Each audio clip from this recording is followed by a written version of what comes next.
देश के 5 राज्यों के विधानसभा चुनावों के लिए वोटिंग खत्म हो गई है। नतीजे 3 दिसंबर को आएंगे, लेकिन वोटिंग खत्म होने के बाद एग्जिट पोल के आंकड़े सामने आ रहे हैं, जिससे कुछ हद तक तस्वीरें साफ होती दिखाई दे रही हैं। हाँ, कि कौन पूर्ण बहुमत से जीत रहा है और किसे कितनी सीटें मिल रही हैं। दरअसल सबसे आखिरी में तेलंगाना में वोटिंग हुई। राज्य की 119 सीटों के लिए गुरुवार यानी कि 30 नवंबर को मतदान हुआ।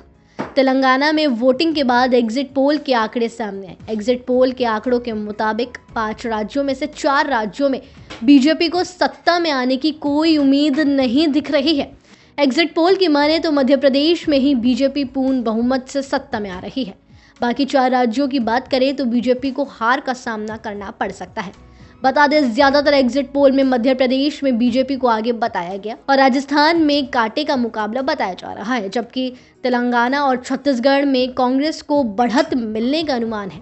चलिए आपको हम एक चैनल के पोल ऑफ पोल के माध्यम से बताते हैं कि 5 राज्यों में हुए विधानसभा चुनावों के एग्जिट पोल के आंकड़े क्या कहते हैं। सबसे पहले बात मध्य प्रदेश की कर लेते हैं। पोल ऑफ पोल्स के तहत मध्य प्रदेश की सभी 230 सीटों में बीजेपी को 124 सीटें मिलने का अनुमान है, यानी बीजेपी राज्य में सिंगल लार्जेस्ट पार्टी बनेगी। मध्य प्रदेश में कांग्रेस को 102 सीटें मिलने का अनुमान है। बीएसपी प्लस के खाते में 0 सीट और अन्य पार्टियों के खाते में 4 सीटें जाती दिख रही हैं।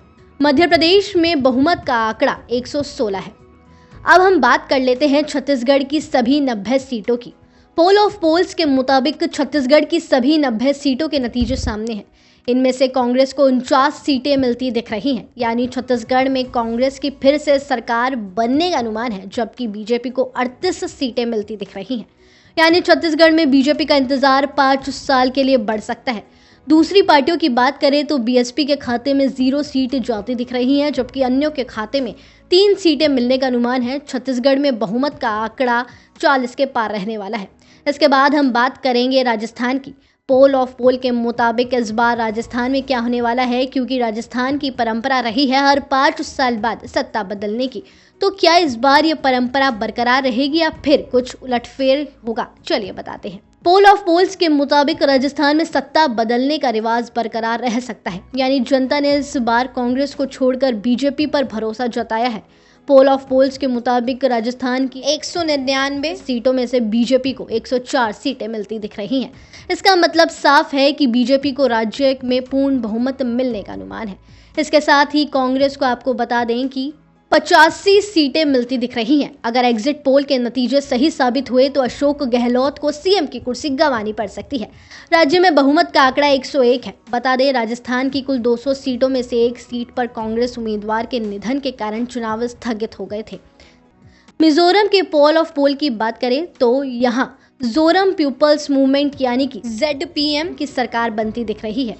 कहा जा रहा है कि 74 वर्षीय पूर्व आईपीएस अधिकारी लाल दुहोमा के नेतृत्व में जीपीएम के पक्ष में जबरदस्त लहर है। एक चैनल के मुताबिक पोल ऑफ पोल्स के मुताबिक ZPM को कुल 40 में से 17 सीटें मिलती दिख रही हैं, जबकि मौजूदा सत्ताधारी पार्टी जोरम थांगा की MNP के हिस्से में केवल 14 सीटें जाती दिख रही हैं।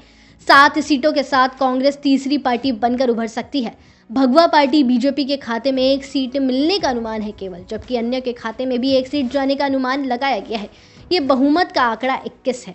तेलंगाना में इस बार बड़ा उलटफेर होने का आसार है। तेलंगाना की 119 सीटों में से चंद्रशेखर राव की पार्टी भारत राष्ट्र समिति यानी कि BRS को 44 सीटें मिलने का अनुमान है। कांग्रेस के खाते में आपको बता दें कि 62 सीटें जाती दिख रही हैं, यानी अगर एग्जिट पोल के नतीजे सही साबित हुए तो केसीआर को राज्य बनने के बाद से पहली बार सत्ता गंवानी पड़ सकती है। तेलंगाना में बीजेपी की बात करें तो इसे बीजेपी को 7 सीटें मिलने का अनुमान है। वहीं ओवैसी की पार्टी AIMIM के खाते में केवल 5 सीटें जा सकती हैं, जबकि अन्य को 1 सीट मिल सकती है। तेलंगाना में बहुमत का आंकड़ा 60 है। तो ये थे 5 राज्यों के हुए विधानसभा चुनावों के पोल ऑफ पोल के आंकड़े। हमें लगा कि क्यों ना आपको एग्जिट पोल के आंकड़ों को बताया जाए। फिलहाल नतीजे 3 दिसंबर को आने हैं, जिसके बाद ही कुछ कहना संभव होगा। लेकिन एग्जिट पोल के आंकड़ों को लेकर आपकी क्या राय है, कमेंट में हमें ज़रूर बताएं और ऐसी तमाम खबरों के लिए जुड़े रहिए न्यूज़ बुक के साथ।